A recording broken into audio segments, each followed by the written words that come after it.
Hello everyone, welcome back to our series on business cycles in the Economic Environment and Business Strategy course.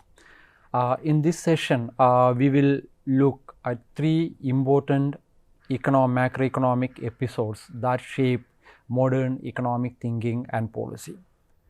We begin with the 1973-75 recession, the first major global downturn after World War II, marked by stagflation, a rare combination of high inflation and high unemployment, driven by oil crisis, collapse of Bretton Woods system, and increased global competition. Next is the 1981-82 recession, caused largely by tight monetary policy to control inflation. Though inflation came down, it triggered deep and prolonged unemployment. We then moved to the era of great moderation, a period of relative macroeconomic stability from the mid-1980s to 2007.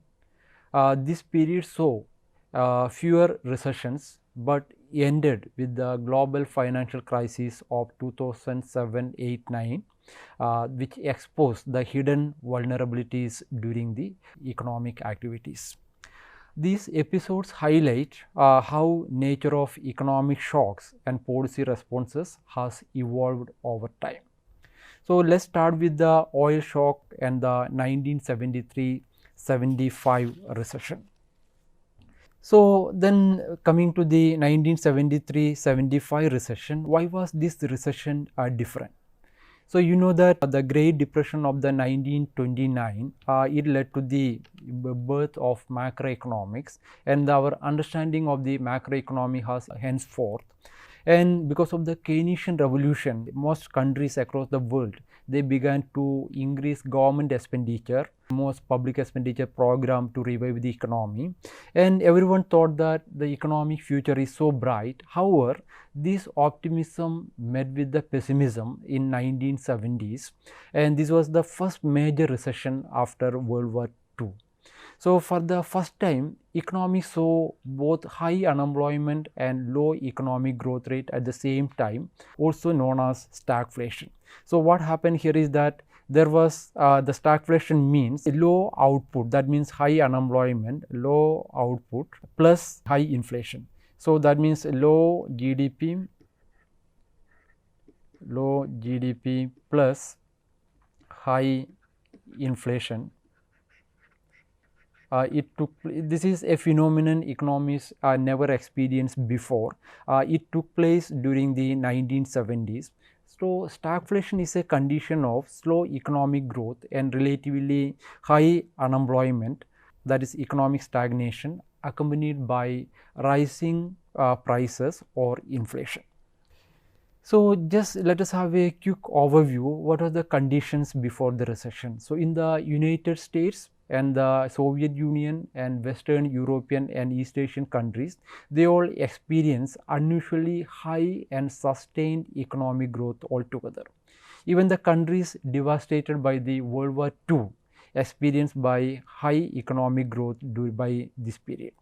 And moreover, the prices of oil, petroleum, were quite low during this period. And most Western countries experienced full employment in the early 1970s. However, as I already mentioned that the 1973-75, this is one of the major recession after the 1930s recession, and there are a series of events led to the recession of 1973-1979. So one is the 1973 oil crisis after the formation of OPEC countries by the Arab nations. OPEC formation by the Arab nations.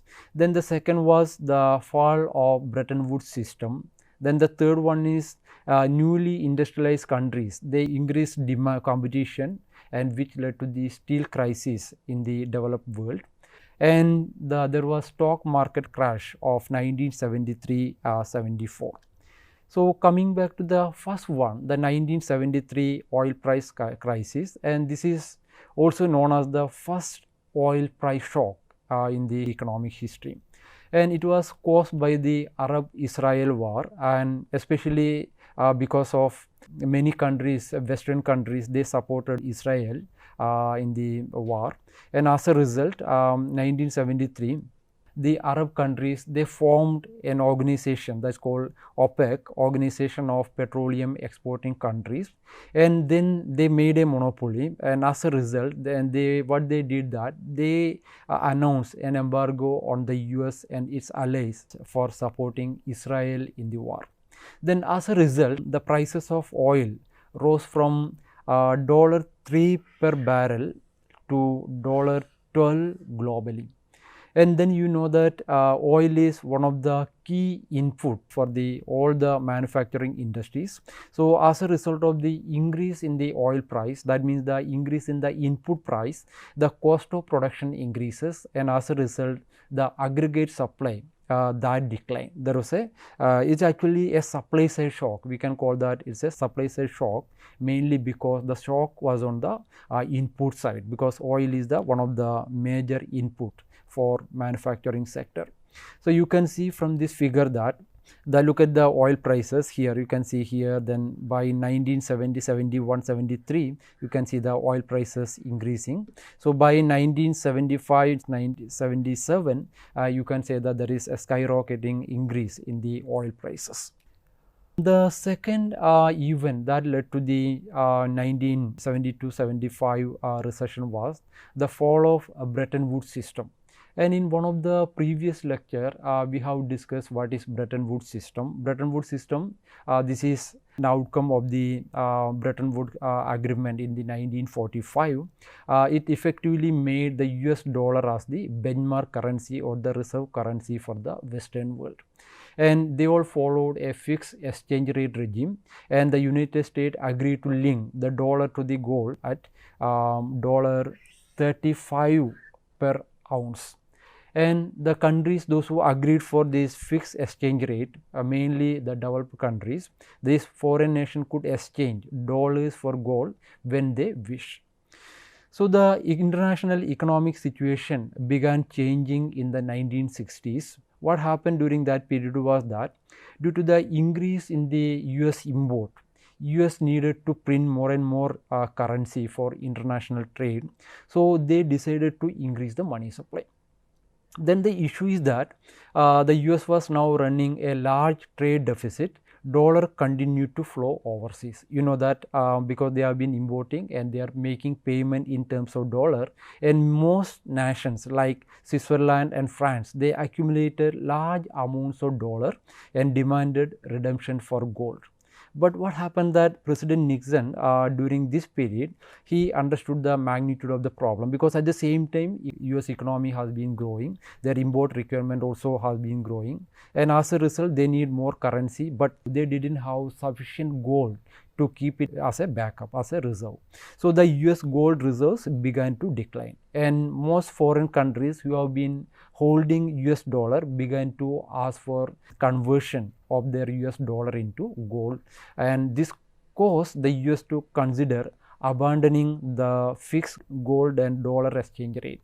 And President Nixon, he announced that we are abandoning the Bretton Woods system, and the foreign countries who are holding US dollar can no longer ask for converting their dollar into gold. So President Nixon's 10% import tax, this is the one of the policy measure in order to dissuade imports and reduce the trade deficit.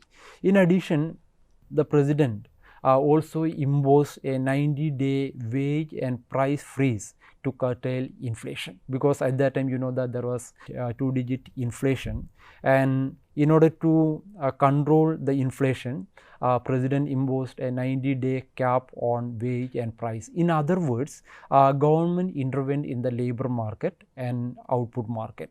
So that means normally if they allow the free market to work, the market mechanism, that the demand and supply would be playing the role, and accordingly the price will be determined, be it in the labor market or in the output market. But since government intervention, that the wage cap for 90 days, what happened that because of the wage price controls, it forced companies to keep wages high, which meant businesses laid off workers to reduce cost. because they cannot reduce the wage, because that means keeping the wage high, they need to lay off some of the workers to save the cost. And at the same time, there was a cap on the price as well, and when since the aggregate demand was declining, firms want to reduce the price, but because of the freeze imposed, firms couldn't reduce the price as well to stimulate demand. Then another crisis, another issue happened in parallel was steel crisis. It mainly happened because from the production from newly industrialized countries, they also ramped up steel production, saturating global markets. As a result, there was overproduction of steel in the global market, and as a result, there is rising global competition. As a result, the falling the steel prices fell down, and moreover, industrial core hit hard. The policy also, steel consuming industries face cost inflation, job losses, and also is further led to the stagflationary pressures in the economy. So I am showing you the steel production, especially in the 1970s. You can see that during this period, the steel production, the global market was drastically high. Then another event that led to the 1972-75 crisis was the stock market crash. This crash came after the collapse of the Bretton Woods system over the previous 2 years, with the associated Nixon shock and the United States dollar devaluation associated with it. It was compounded by the outbreak of the 1973 oil price high crisis. So I have some text here to show the magnitude of the problem. So you can see that the Dow Jones index, it fell, and also the same problem was reflected in the United Kingdom as well. And as a result, during this period, unemployment reached 9%, GDP declined by 3.2%, and inflation rose to 8.8%. Then the tax cut by 1975, that is one of the policy intervention. The investment purchases financed partly by private borrowing increased in the third quarter by over 19%. So let us also have a quick note on how it ended. It took another Fed chairman and a brutal contractionary monetary policy for inflation to return to single digits. But in the meantime, the unemployment kept increasing, and the US kept enduring jobless numbers that exceeded 10%, and millions of people that were affected till late 1970s. And let us now also have a quick overview of the 1970s recession in the UK. So from this figure, you can see that the inflation in the UK, it was 25, that the 25% in the 1975, that the two-digit inflation in 1974, 75, it continued till 1977. It was accelerating to over 20%, and this was mainly due to rising wages and inflationary budget of 1972, and the growth in credit and consumer spending, as well as the global oil price shock of the 1973, leading to a 70% increase in oil prices. So to trying to deal with the inflation, belatedly the government tried to deal with it through higher interest rates. So the government tried to cap wages. This was fuel for industrial unrest, leading to frequent and widespread strikes in the UK factory. Coal and coke factories were blocked, which at the time produced the majority of the nation power. You know, at that time, the height of the strike, Britain was on a 3-day week, making public appeal to conserve energy. This is about the magnitude of the UK current account deficit issues. You can see the current account deficit became negative during this period. That means they have been facing huge trade deficit during this period.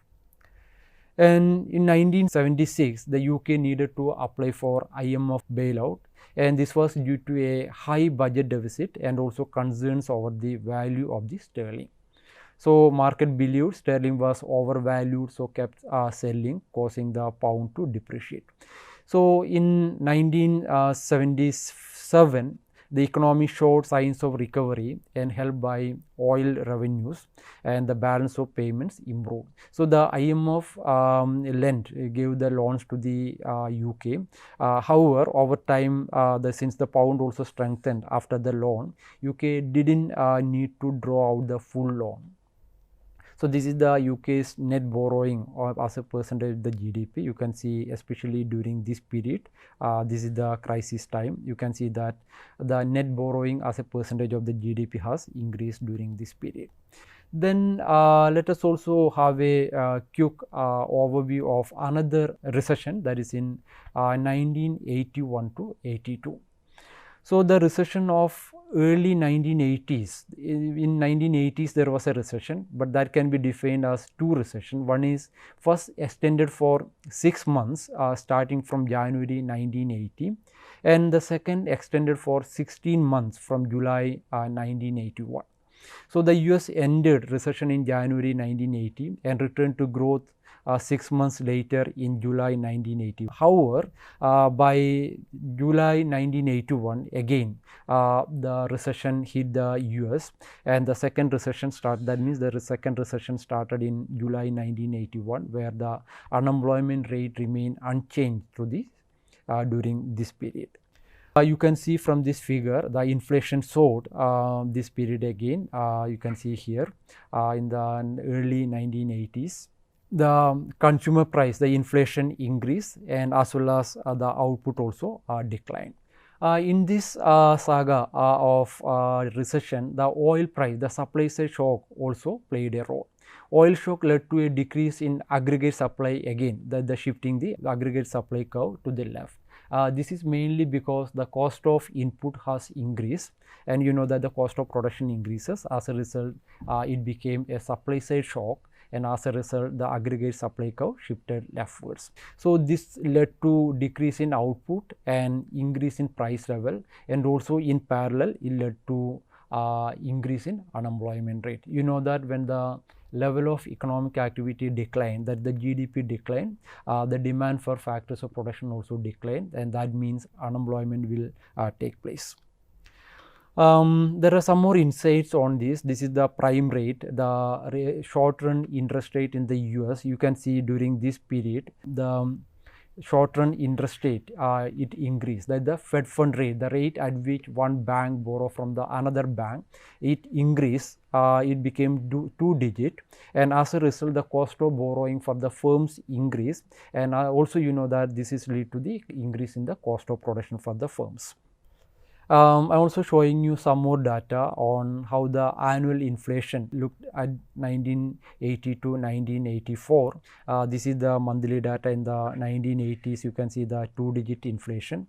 Then in 1981 again you can see 2-digit inflation. But by 1981 also there is 2-digit inflation. But by the end of 1982-83 the magnitude of inflation declined. I'm also showing you some more data to get the more severe picture of this, to understand the severe magnitude of the recession during that period. You can see that the unemployment rate, how it moved over the years, as well as inflation.